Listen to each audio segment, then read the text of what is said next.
Welcome to English Lesson 2, topic at leisure. Let us revise the vocabulary. Parts of the auditorium: stalls, front stalls, back stalls, upper circle, dress circle, balcony, mezzanine, gallery, boxes, theatre seats, orchestra pit, stage, proscenium, forestage, revolving stage, curtain, front box, theatrical curtain, theatre hall, wings, aisle, footlights.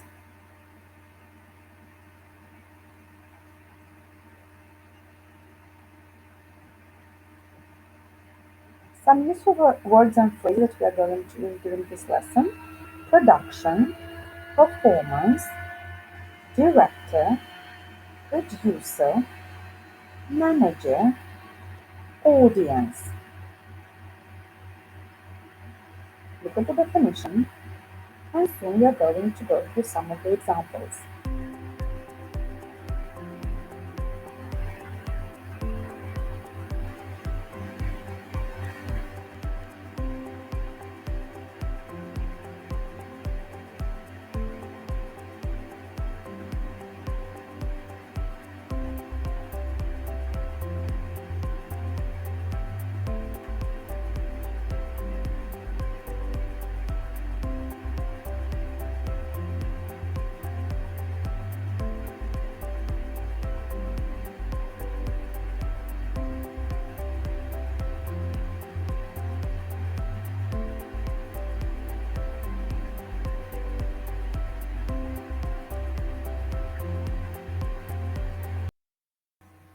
There are different types of plays in the theatre. For example, tragedy, comedy, tragicomedy, mystery, drama, miracle, morality, musical, nativity. Which one do you enjoy watching?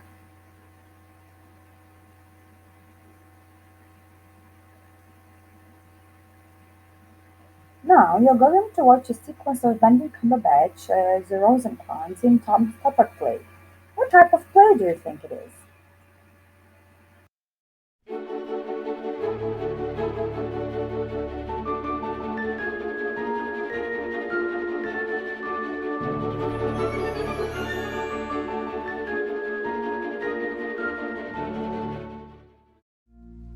Heads.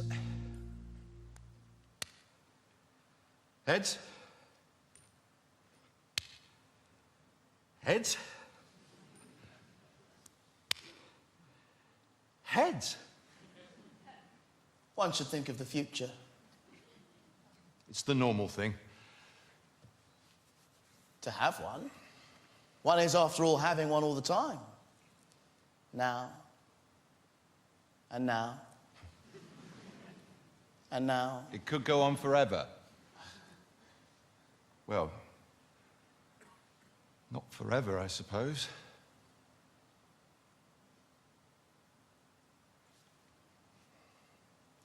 Do you ever think of yourself as actually being dead?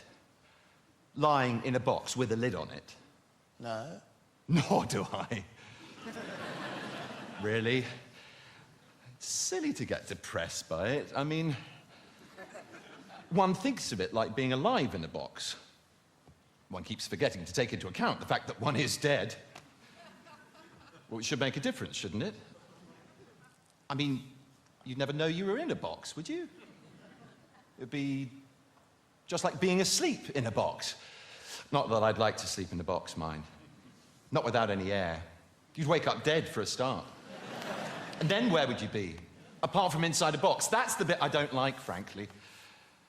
That's why I don't talk about it.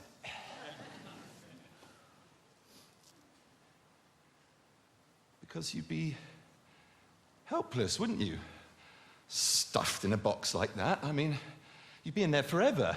Even taking into account the fact that you're dead. I mean, really, ask yourself, if I was to ask you straight out, I'm going to stuff you in this box now, would you rather be alive or dead?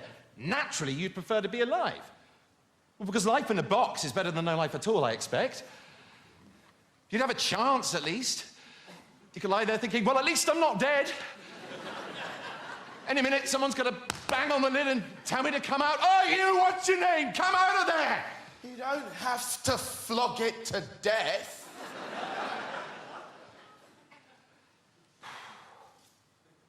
I wouldn't think about it if I were you. You'd only get depressed.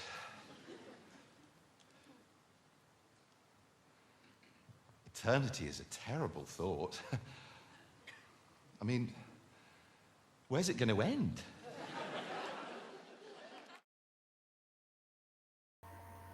Now you're going to read and listen to a short text. You will have some tasks to complete after listening and reading of the text. By heart. Some plays are so successful that they run for years on end. In many ways, this is unfortunate for the poor actors who are required to go on repeating the same lines night after night. One would expect them to know their parts by heart and never have cause to falter. Yet this is not always the case.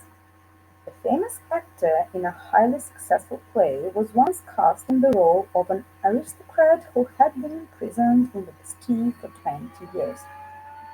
In the last act, a jailer would always come onto the stage with a letter which he would hand to the prisoner. Even though the noble was expected to read the letter for each performance, he always insisted that it should be written out in full. One night, the jailer decided to play a joke on his colleague to find out if, after so many performances, he had managed to learn the contents of the letter by heart. The curtain went up on the final act of the play and revealed the aristocrat sitting alone behind bars in his dark cell. Just then, the jailer appeared with the precious letter in his hand. He entered the cell and presented the letter to the aristocrat. But the copy he gave him had not been written out in full as usual. It was simply a blank sheet of paper. The jailer looked on eagerly, anxious to see if his fellow actor had at least learned his lines. The noble stared at the blank sheet of paper for a few seconds. Then, squinting his eyes, he said, "The light is dim. Read the letter to me." And he promptly handed the sheet of paper to the jailer. Finding that he would not remember a word of the letter either, the jailer replied, "The light is indeed dim, sir. I must get my glasses." With this, he hurried off the stage. Much to the aristocrat's amusement, the jailer returned a few minutes later with a pair of glasses and the usual copy of the letter, which he proceeded to read to the prisoner. Now you have some tasks to complete